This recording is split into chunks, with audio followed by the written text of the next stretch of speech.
성경 봉독하겠습니다.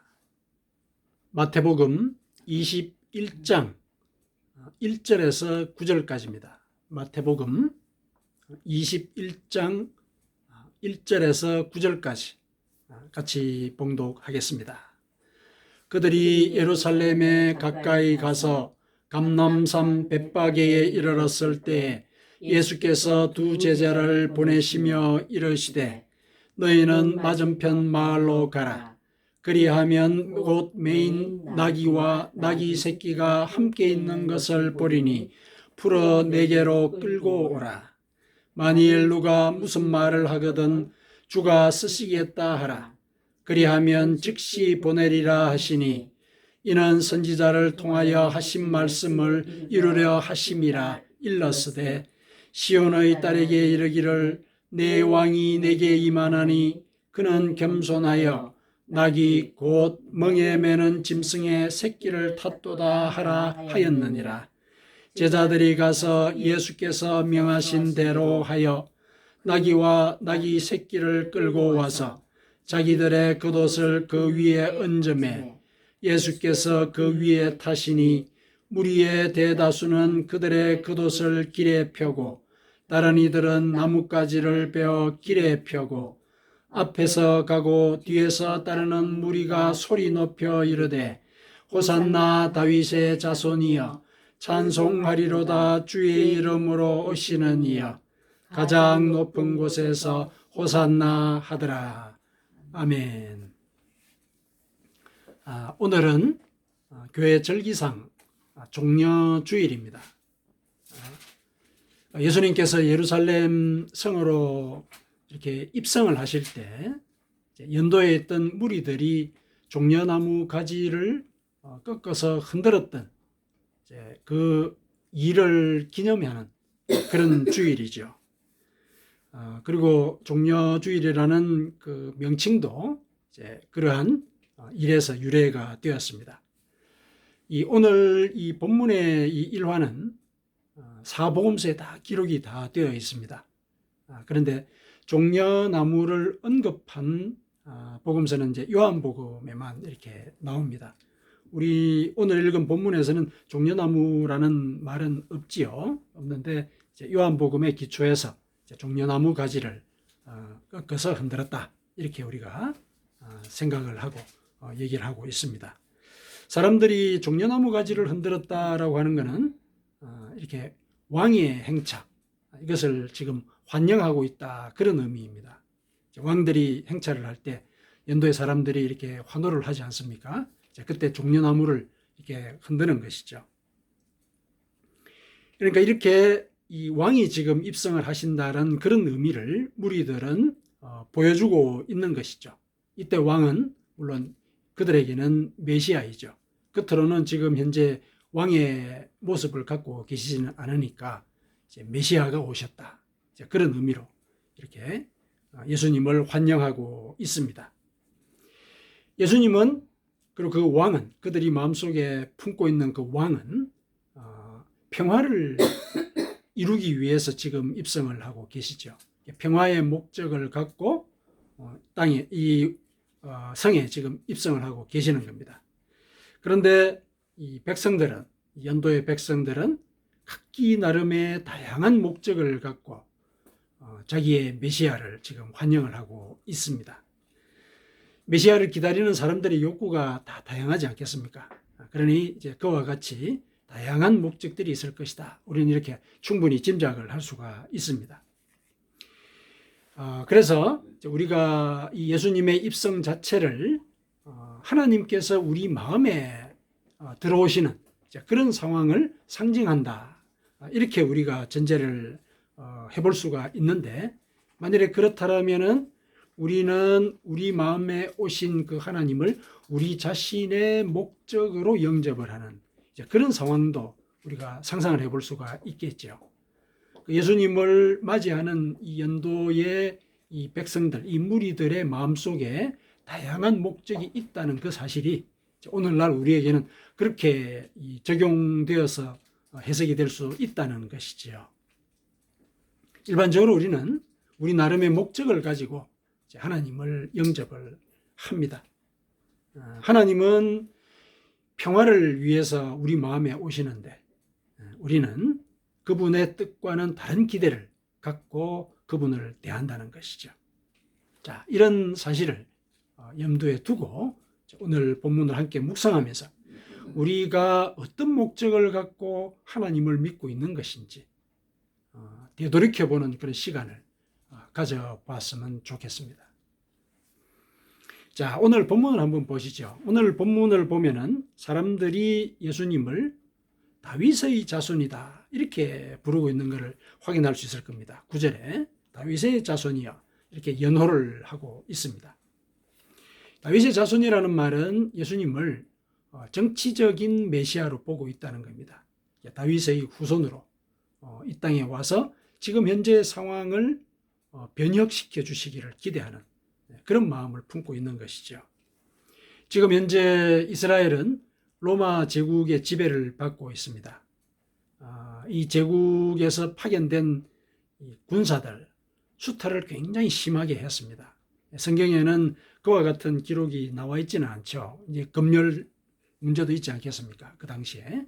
그래서 그와 같은 이야기는 하고 있지는 않았는데 역사 속에서 그러한 증거들이 많이 있습니다.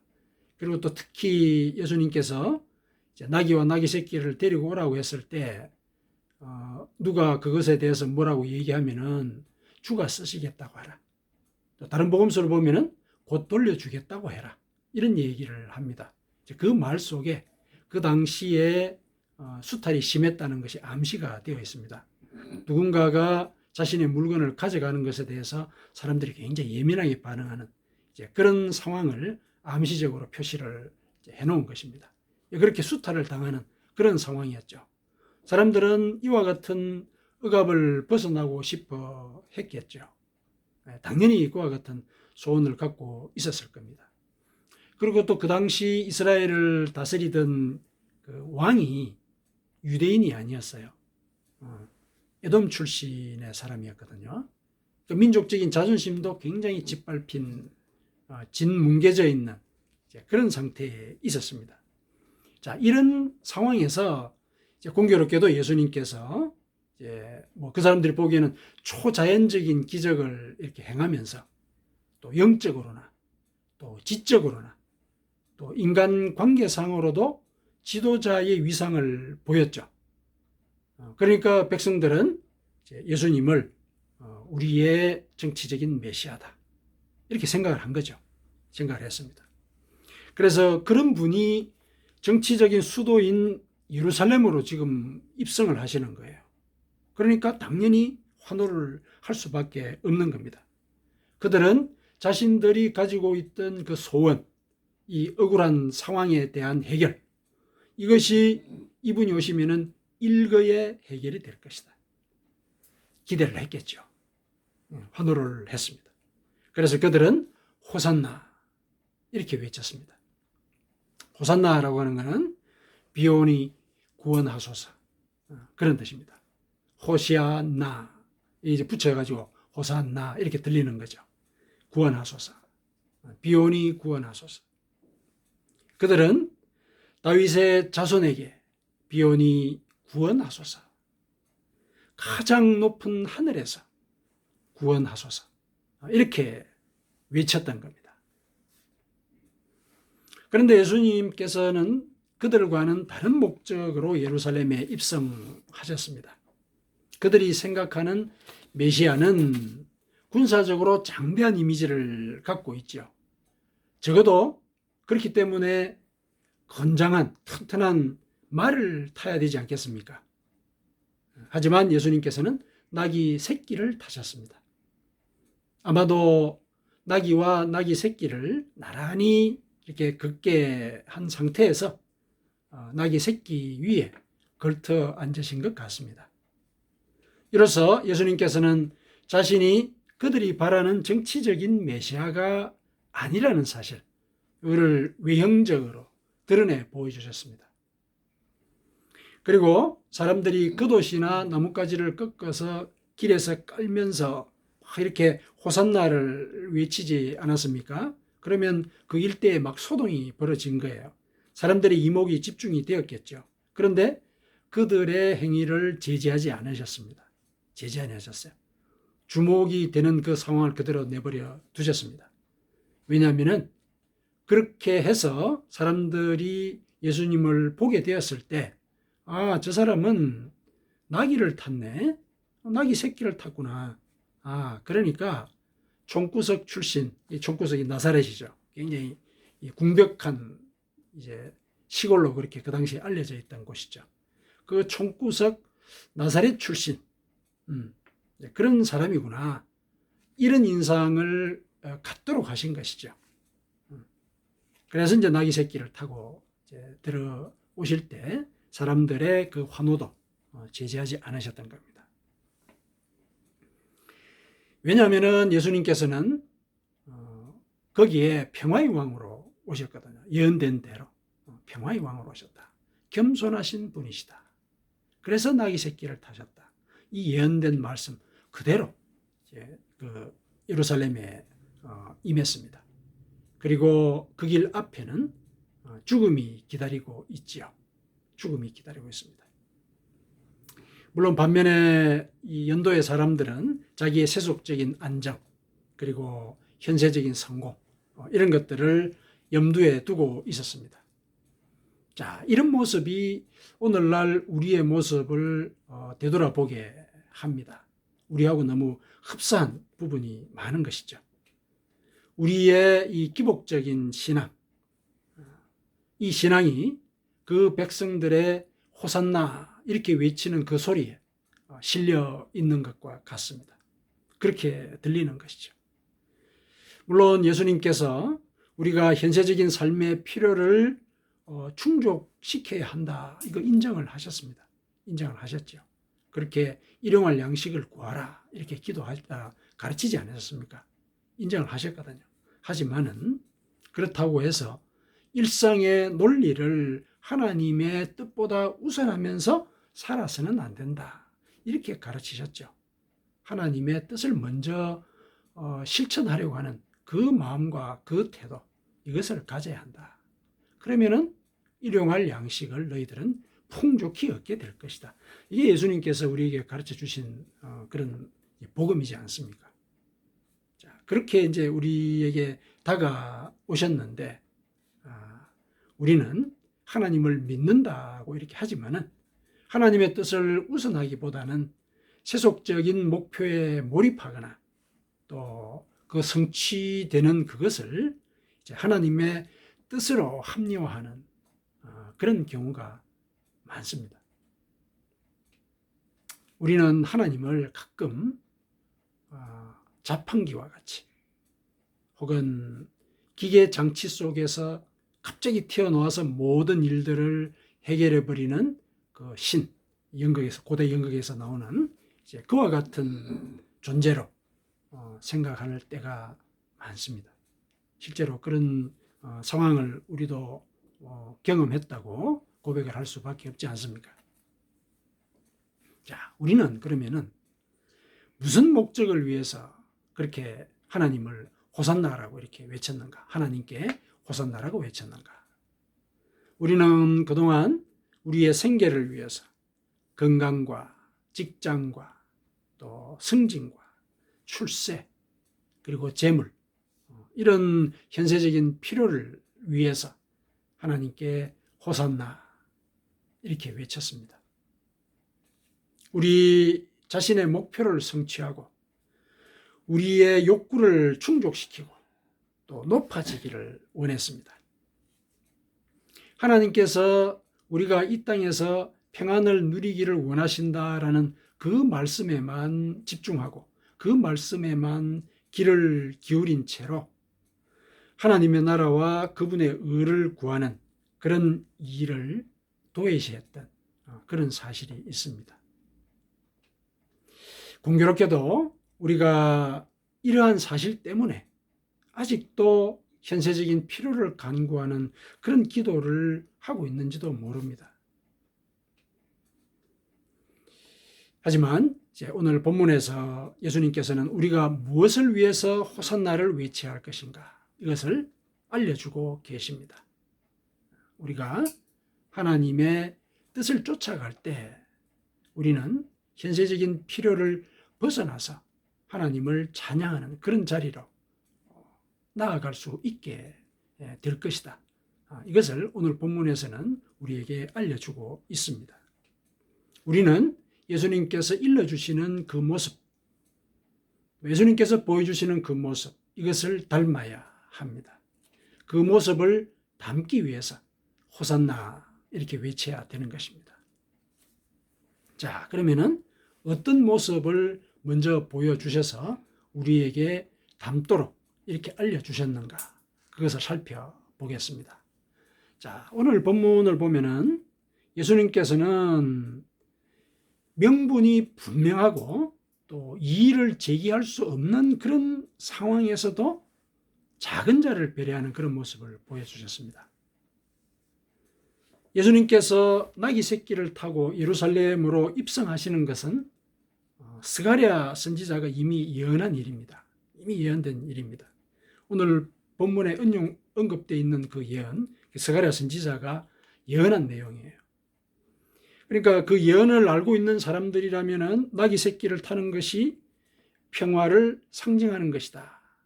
그리고 평화의 왕이 현 상황을 변혁시키기 위해서 오시는 것이다. 이거 다 압니다.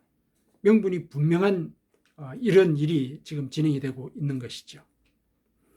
마태는 이 스가랴의 예언을 그대로 인용을 하면서 메시아가 나귀 새끼를 타신다는 사실을 다시 확인을 시켜준 거죠.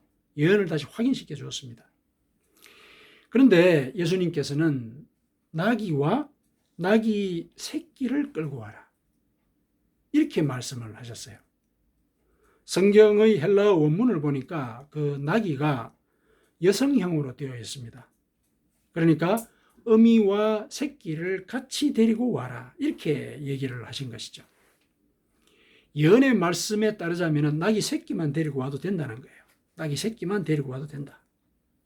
근데 왜 어미 나귀까지 데리고 오게 하셨는가? 왜 그랬을까? 예언을 성취한다, 이런 명분, 이런 앞에 선다면, 이런 명분 앞에 선다면은 뭐 나귀와 나귀 새끼를 잠깐 떼놓는 거, 이거 뭐 별 대수롭지 않게 생각할 수 있는 부분이죠. 명분을 앞세운다면 그렇게 이제 생각할 수 있는 것이죠.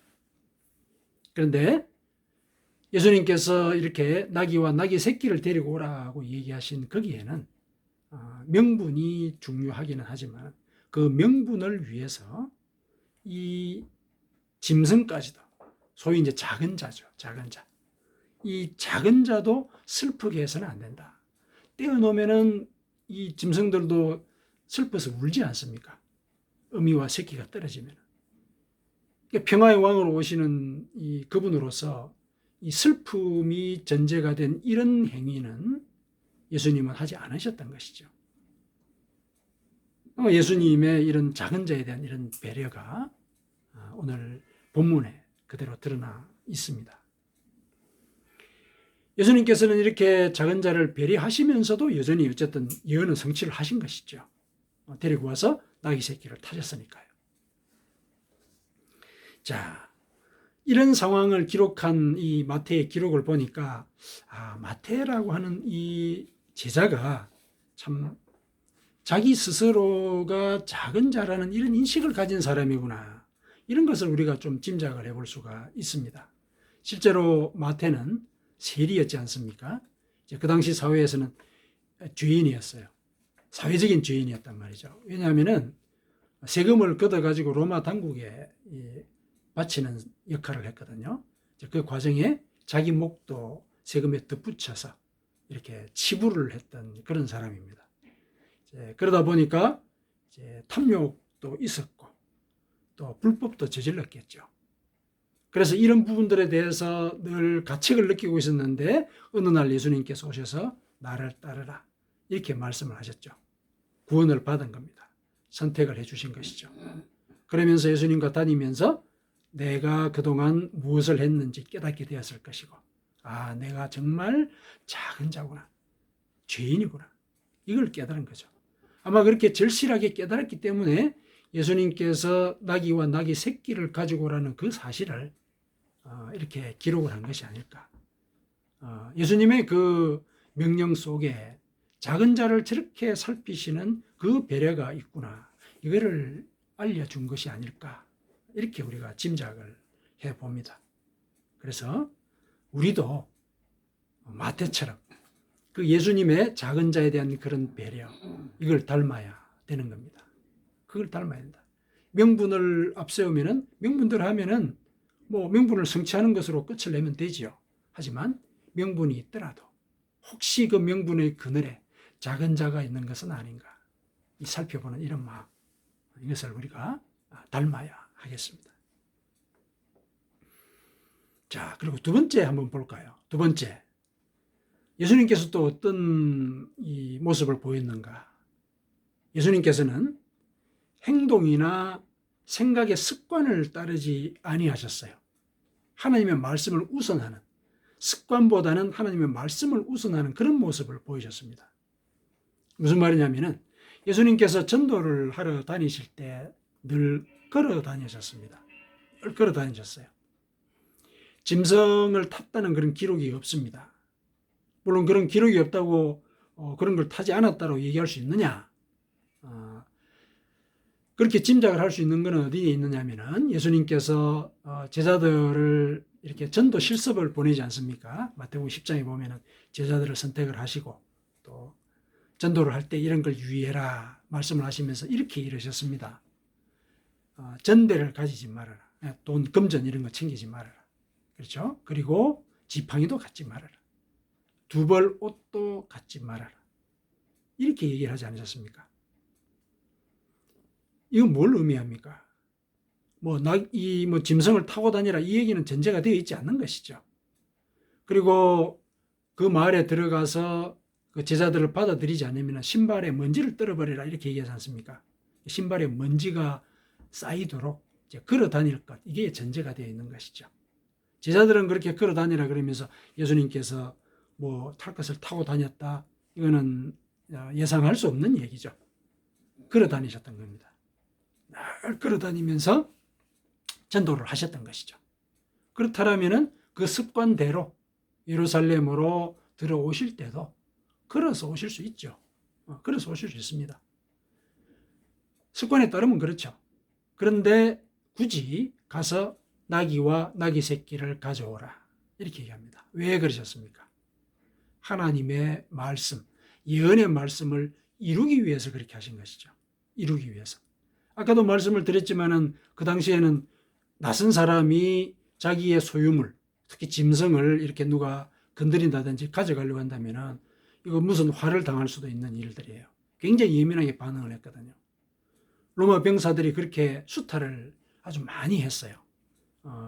역사적인 기록을 보면은 굉장히 심했다고 얘기를 합니다. 왜냐하면은 봉급을 로마 당국에서 안 줬거든요. 현지 조달을 했어요. 그러니까 수탈을 하는 거죠. 그런 일들이 있는 상황 속에서 굳이 가서 그걸 가져오라고 그러신 거예요. 왜 그러냐? 예언을 성취하기 위해서다. 하나님의 말씀을 우선하셨던 것이죠. 그래서 예수님께서는 자신의 습관보다는, 늘 하던 그런 일들보다는 하나님의 말씀을 먼저 우선하는 그런 모습을 우리에게 보여주셨습니다.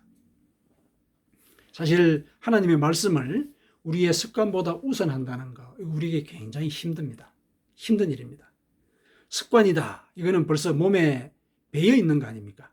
몸에 배어 있는 그런 관행이거든요. 거의 이 생각 속에서조차 자동적으로 반응하게 만드는 그런 의식 체계지요. 습관이라고 하는 것이. 그래서 이 프랑스 소설가인 폴 브루제가 한 말이 있지요. 생각한 대로 살지 않으면은 사는 대로 생각한다. 습관대로 산다. 그렇게 된다 그러죠. 습관은 제2의 천성이다. 이런 말도 있지 않습니까? 그래서 일상 속에서 아무 생각 없이 우리가 살다 보면은 우리의 이 사고는 일상의 차원을 벗어나지 못합니다. 벗어나지 못하죠. 그러면은 우리는 하나님을 믿는다라고 하지만은 하나님도 우리 일상에 묶어버리는 것이죠. 일상에 묶어버리는 거예요. 그래서 늘 기복적인 이 대상으로만 우리가 하나님을 이해하는 그런 일이 벌어지는 것입니다. 그러나 하나님은 우리가 그와 같은 일상의 한계로부터 벗어나기를 원하십니다. 왜냐하면 이 일상이라고 하는 것은 우리 육신의 소욕에 익숙해지도록 우리를 끌고 가는 그런 힘이 있는 영역이거든요. 거기서 벗어나라. 육신의 소욕을 따르면은 그것은 멸망의 길이다. 이걸 우리에게 늘 가르치지 않으셨습니까? 그래서 그 일상의 습관, 이것을 벗어나야 한다. 우리는 바로 이 사실을 생각을 해야 되는 것이죠. 이 사실을 생각을 하면서 우리의 믿음 생활을 돌아볼 수 있어야 합니다. 그렇게 해서 우리는 성령의 인도를 받아야 합니다. 이 습관의 이 일상적인 일들을 벗어나는 것은 성령이 오시면 가능합니다. 우리 속에. 성령이 오시면 가능합니다. 일상 속에서 살면서도 성령의 열매를 맺도록 우리는 영적으로 경각하는 그런 삶을 살아야 하는 것이죠. 갈라디아서 5장 16절을 보면은 너희는 성령을 따라 행하라. 그리하면 육체의 욕심을 이루지 아니할 것이다. 바울 사도가 우리에게 이렇게 일러 주었습니다. 그래서 성령이 우리에게 오시면 일상의 차원을 넘어선 세계를 우리는 생각하고 그 생각에 따라서 살아갈 수 있게 된다는 것이죠. 성령을 따라 행하는 것이 구원을 이루는 길입니다. 왜냐? 성령은 너희에게 모든 것을 가르치고 예수님께서 너희에게 말한 모든 것을 생각나게 하시는 분이시기 때문에 그렇습니다. 요한복음 14장 26절에 예수님께서 성령이 오시면 이렇게 된다. 그분은 이런 분이시다. 이렇게 직접 소개를 하셨거든요.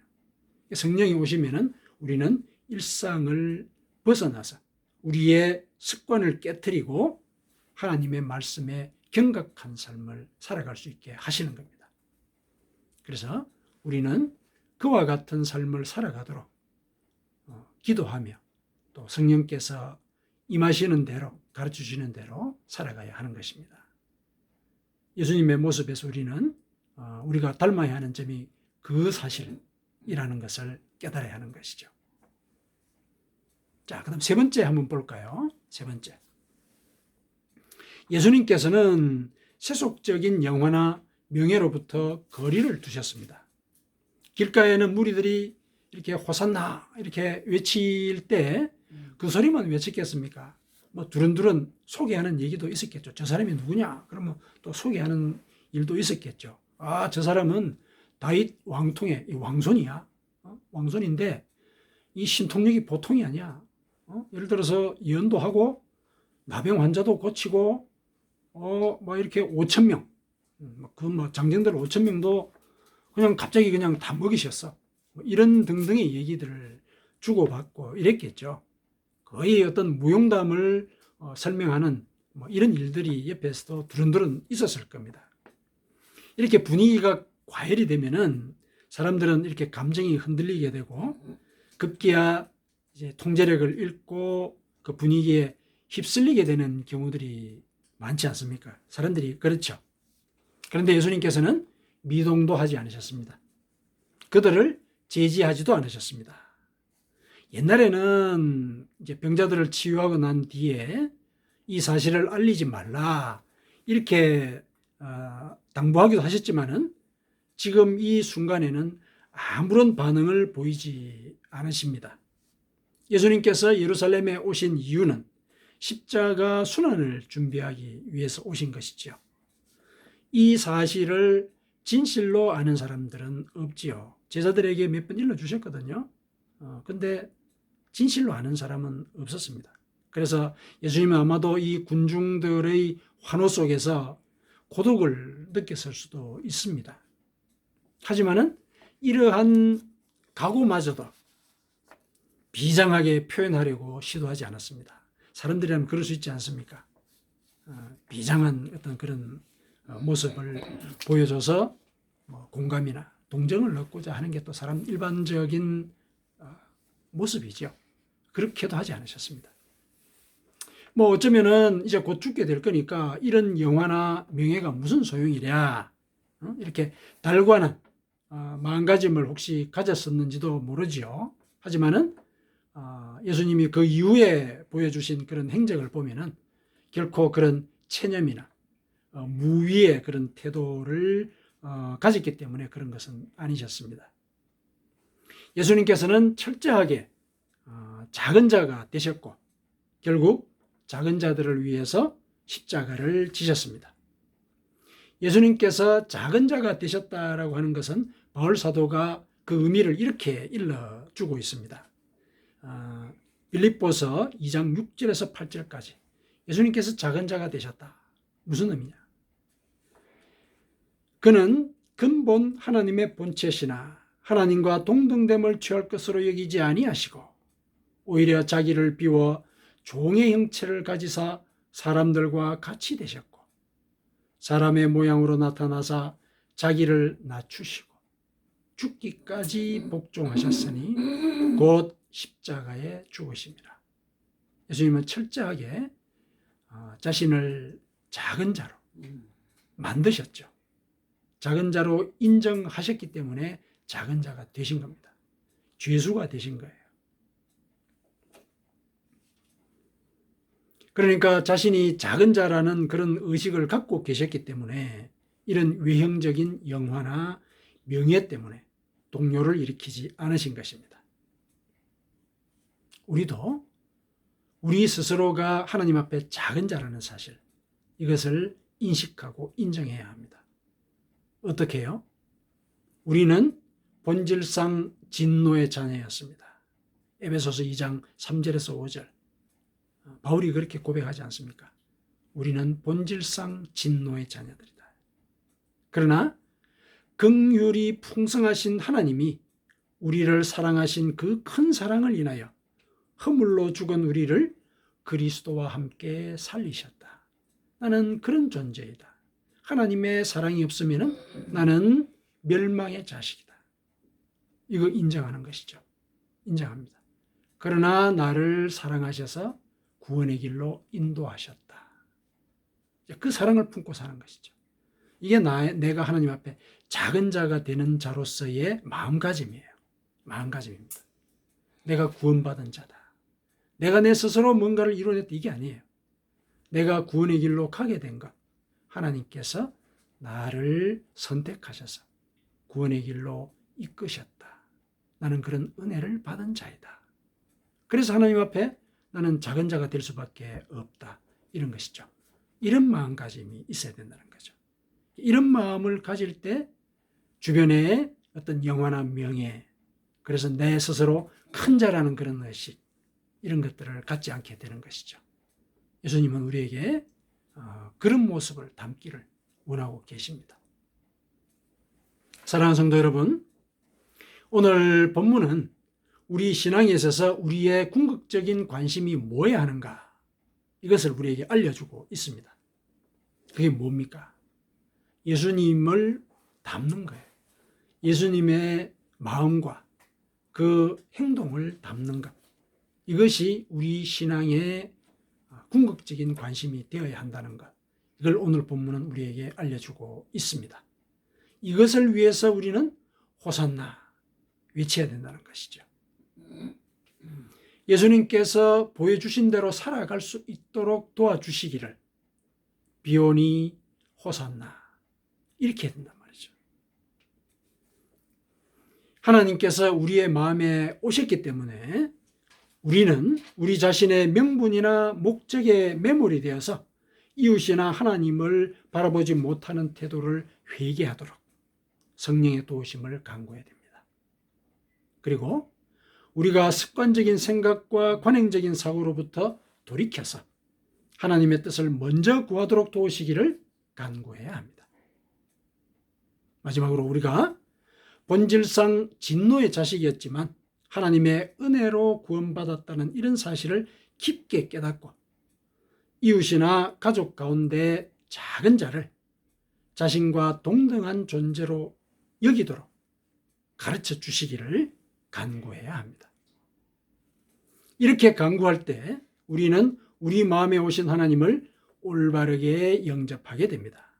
이때 성령께서 우리를 도우십니다. 성령은 우리를 하나님의 사랑과 사랑 가운데 거듭나도록 이끄시는 분입니다. 성령과 동행할 때 우리는 우리의 계획과 능력이 아니라 하나님의 사랑과 격려를 받으면서 자기 십자가를 지는 삶을 살아갈 수 있게 되는 것입니다. 연도의 무리들이 각자 나름의 목적을 품고서 호산나를 외쳤지만 예수님께서는 그 목적들보다도 더 본질적이고 더 중요한 은혜를 베풀려는 계획을 이루셨습니다. 그들의 영혼에 하늘의 생명을 부여하셨던 겁니다. 이처럼 우리가 하나님께 집중하면서 호산나를 외칠 때 하나님은 우리보다 우리를 더 잘 아시는 분이신 것을 우리에게 증명해 주십니다. 하나님의 사랑을 이 척추 아래쪽으로부터 느끼게 되는 그런 은혜를 받게 될 것입니다. 아멘.